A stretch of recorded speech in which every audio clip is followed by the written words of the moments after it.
नमस्कार, आप देख रहे हैं चैनल 18 भारत। आइए नजर डालते हैं पंचकुला की खास खबर पर। चैनल 18 भारत की विशेष भेंटवार्ता में पंजाब और हरियाणा हाईकोर्ट के अधिवक्ता सुखविंदर सिंह ने बताया कि उन्होंने योग गुरु बाबा रामदेव व आचार्य बालकृष्ण और उनकी कंपनी पतंजलि के खिलाफ हरियाणा पुलिस के डीजीपी को लिखित शिकायत दी है।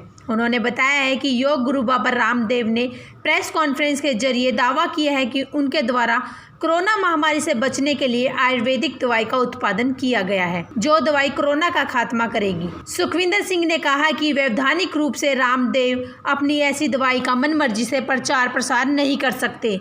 ऐसी दवाई को लॉन्च करने के लिए इससे संबद्ध सभी मापकों व मापदंडों की प्रमाणिकता सर्वप्रथम अनिवार्य होता है। उन्होंने बताया है कि केंद्र सरकार के आयुष मंत्रालय ICMR व WHO को आदि की अनुमति के बगैर ऐसे भयंकर महामारी के आयुर्वेदिक नुस्खे या दवाई को सार्वजनिक रूप से आम जनजीवन के हितों में आखिर कैसे सौंपा जा सकता है। यह बड़ा ही आश्चर्य और चौंकाने वाला खुलासा है। एडवोकेट सुखविंदर सिंह के मुताबिक उन्होंने अपने ट्विटर अकाउंट पर एक वीडियो बनाकर अपलोड की, जिसमें सरकार से इस मामले में FIR दर्ज करवाने की सिफारिश करने का अनुरोध किया। उन्होंने कहा कि आम आदमी के लिए FIR बहुत जल्दी हो जाती है, तो इसमें इतनी देरी क्यों हो रही है।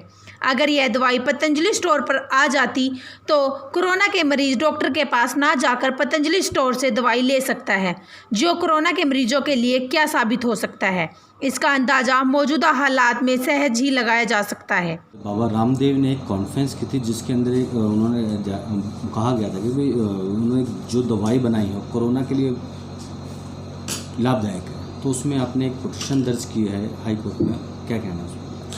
नहीं, उन्होंने ये क्लेम किया, स्पेसिफिक क्लेम उनका ये रहता है, कल की जो उनका कार्यक्रम लाइव रहा है फेसबुक और यूट्यूब पर, कि उन्होंने कोविड-19 की जो बीमारी है, ये जो वायरस है, इसको क्योर करने के लिए एक मेडिसिन जो है बनाई है। और उस दवाई को उन्होंने क्लेम किया कि विद इन अ वीक इस दवाई को लेने से जो कोरोना पेशेंट हैं वो ठीक हो सकते हैं। और आई थिंक ये भी कहा था कि 3 दिन में 69% लोग ठीक हो सकते हैं और 7 दिन में 100% जो है लोग ठीक हो सकते हैं। और डेथ रेट भी कोई नहीं बताया कि कोई इससे कोई डेथ रेट नहीं है, 0 उसमें कहा गया। तो बिल्कुल उन्होंने एक दावा किया और पूरी जो इलेक्ट्रॉनिक मीडिया है, जो सोशल मीडिया है, उसके बाद प्रिंट मीडिया है, हर मीडिया प्लेटफॉर्म पर उसको एडवर्टीज़ किया गया ये कहकर कि ये कोरोना की दवाई है। आपने कुछ धाराएं लगाई हैं, तो भारत जी, धाराओं उल्लंघन किस तरह हुआ? जी, उल्लंघन की बात ये रहती है कि गवर्नमेंट ऑफ इंडिया ने कोरोना की जो नोटिफिकेशंस है कोरोना के बारे में, जो डिजास्टर मैनेजमेंट एक्ट में जो नोटिफिकेशंस हैं, तो गवर्नमेंट ने ये कहा हुआ है कि कोई भी कंपनी जो है कोरोना के बारे में किसी भी मेडिसिन का ऐसे एडवर्टीज़मेंट नहीं करेगी, गवर्नमेंट की अप्रूवल उसके लिए रिक्वायर्ड है। तो यहाँ एक तो जो एडवर्टीज़मेंट हुई है वही गवर्नमेंट के जो ऑर्डर्स हैं उनकी वायलेशन है। दूसरी बात, एडवर्टीज़मेंट जिस मेडिसिन का किया गया उस मेडिसिन के बारे में क्या रिसर्च हुई, उसका रिसर्च पेपर कहाँ पर है, किसको कहाँ पर वो पब्लिश हुआ, क्या गवर्नमेंट के पास वो रिसर्च पेपर है। और उसके बाद जो ये कह रहे हैं कि क्लिनिकल ट्रायल उसका किया गया, क्लिनिकल ट्रायल कितने समय तक हुआ, कितने लोगों का हुआ, सैम्पल साइज़ क्या था, तो ये सब चीज़ें जो है बिल्कुल स्पष्ट नहीं है इस बारे में। इतनी कम समय में इतना बड़ा जो है एक आविष्कार मुझे नहीं लगता कि हो सकता है। अगर हुआ है तो उसको पब्लिक डोमेन में लेकर के आना चाहिए। तो इस तरह से दवाई की जो प्रमाणिकता है वो कौन करेगा? गवर्नमेंट ऑफ इंडिया करेगी, आयुष विभाग करेगा, ICMR करेगा।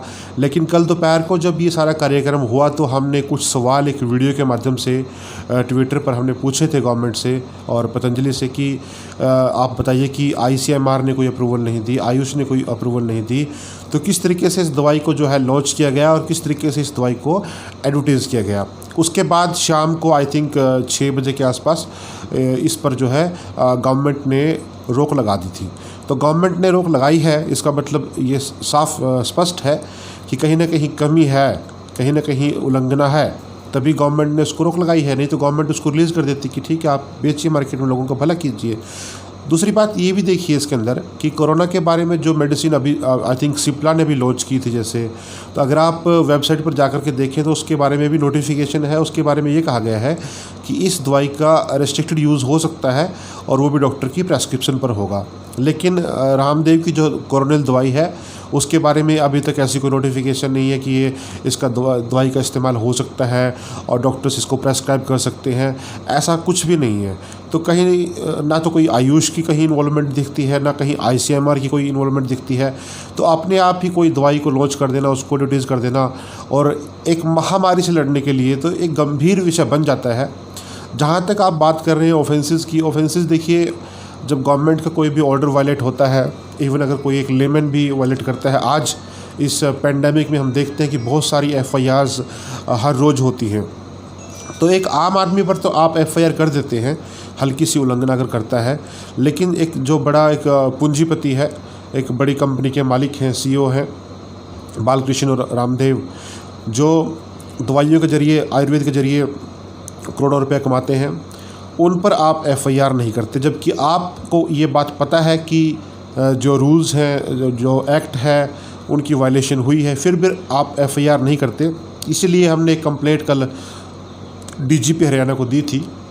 हमने लिखा था कि जिस तरीके से इसको लॉन्च किया गया और इस दवाई के लॉन्च होने से लोगों में एक कन्फ्यूज़न क्रिएट हो सकती है। अगर किसी को बीमारी होगी भी तो वो डॉक्टर के पास क्यों जाएगा, वो स्टोर में जाएगा पतंजलि के, वहाँ से मेडिसिन उठाएगा और ले लेगा।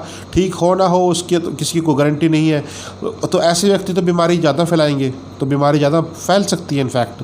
तो इन्फेक्शन के फैलने का डर तो इसमें बना रहेगा। और ये एक बहुत ही लापरवाही वाला काम है जो कि IPC के तहत भी उसमें पुनिशेबल है और डिजास्टर मैनेजमेंट एक्ट के तहत भी कोई इस तरह की फ़ॉल्स क्लेम करना, फ़ॉल्स इन्फॉर्मेशन देना, वो भी ऑफेंस है। तो under the disaster management act and under the Indian penal code offence बनता है। इसीलिए हमने कंप्लेंट दी है कि रामदेव और आचार्य बालकृष्ण, साथ में जो उनकी कंपनी है पतंजलि, उनके खिलाफ, तीनों के खिलाफ जो है FIR दर्ज होनी चाहिए और उनकी अरेस्ट होनी चाहिए। कानून सबके लिए बराबर है, चाहे वो कोई बड़ा पूंजीपति है, चाहे वो कोई एक लेमैन है, तो सबको बराबरी से ट्रीट करना चाहिए। ये नहीं है कि अगर एक लेमैन कोई छोटा सी वायलेशन करता है तो उसको आप FIR कर दीजिए, उसको आप जेल में डाल दीजिए। वहीं बड़े बड़े पूंजीपति अगर वायलेशन करते हैं तो आप उन पर सिर्फ रोक लगा करके और अपना कहें कि हम एग्जामिन करेंगे। तो ऐसा नहीं है, बराबरी जो है, सबको बराबरी का हक है कानून के सामने। सरकार को चाहिए, अब भी मैं आपके चैनल के माध्यम से डिमांड करता हूँ कि गवर्नमेंट को तुरंत रामदेव, बालकृष्ण और जो पतंजलि कंपनी है उनके खिलाफ FIR करनी चाहिए और इस पूरे मामले की जांच होनी चाहिए। कहीं ना कहीं आयुर्वेद का जो मिसयूज़ कर रहे हैं, देखिए मैं आयुर्वेद के खिलाफ नहीं हूँ, आयुर्वेद को हम भी अप्रिशिएट करते हैं, लेकिन हम रामदेव का जो कार्य है सिर्फ उसको अपोज़ कर रहे हैं। और रामदेव और बालकृष्ण को अपोज़ करना आयुर्वेद को अपोज़ करना नहीं है, ये बात मैं स्पष्ट करना चाहता हूँ। तो किसी तरह से हम आयुर्वेद को अपोज़ नहीं कर रहे हैं, केवल जो कुछ व्यापारी हैं जो आयुर्वेद का मिसयूज़ कर रहे हैं, हम उनका अपोज़ कर रहे हैं।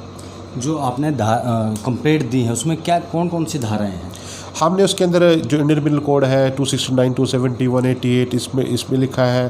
साथ में जो डिजास्टर मैनेजमेंट की 52, 51 सेक्शंस हैं उनका उसमें मेंशन किया है। बाकी जो पुलिस है, इन्वेस्टिगेटिंग एजेंसी है, उनका काम है कि वो देखें कि जो कंटेंट्स है उसके आधार पर कौन कौन से ऑफेंसेस बनते हैं। तो वो कोई भी सेक्शन जो है इसमें से हटा सकते हैं, कोई भी सेक्शन अपने अकॉर्डिंग जो उनको लगता है कि उपयुक्त है, एप्लीकेबल है, उसको लगा सकते हैं। इसके अलावा जो ड्रग्स एंड कॉस्मेटिक्स एक्ट है, तो आई थिंक कहीं ना कहीं उसके भी ऑफेंसेस इस पर एप्लीकेबल हो सकते हैं, प्रोविजंस। तो ये भी हमारी डिमांड रहेगी कि investigating agency drugs and cosmetics act के जो प्रोविजंस हैं उनको भी देखे कि अगर वो भी एप्लीकेबल है तो वो भी उनके तहत भी जो है कार्रवाई होनी चाहिए। सर, अगर इस पे कार्रवाई नहीं होती तो आपका क्या नेक्स्ट? हाँ, नेक्स्ट स्टेप मैं ये कर रहा हूँ कि पहले तो जो डिजास्टर मैनेजमेंट एक्ट के तहत सेंट्रल अथॉरिटी है और स्टेट अथॉरिटीज़ हैं और डिस्ट्रिक्ट अथॉरिटीज़ हैं, उनको एक्ट में लिखा है कि 30 डेज़ का नोटिस देना होता है। तो मैं 30 डेज़ का नोटिस दूंगा पहले। अगर वो 30 डेज़ के अंदर कार्रवाई नहीं करती तो मैं जो मैजिस्ट्रेल कोर्ट है वहाँ पर एक पिटीशन फाइल करूँगा कि सेक्शन 156(3) में FIR की डायरेक्शन हो, रामदेव, पतंजलि और बालकृष्ण के खिलाफ FIR दर्ज हो।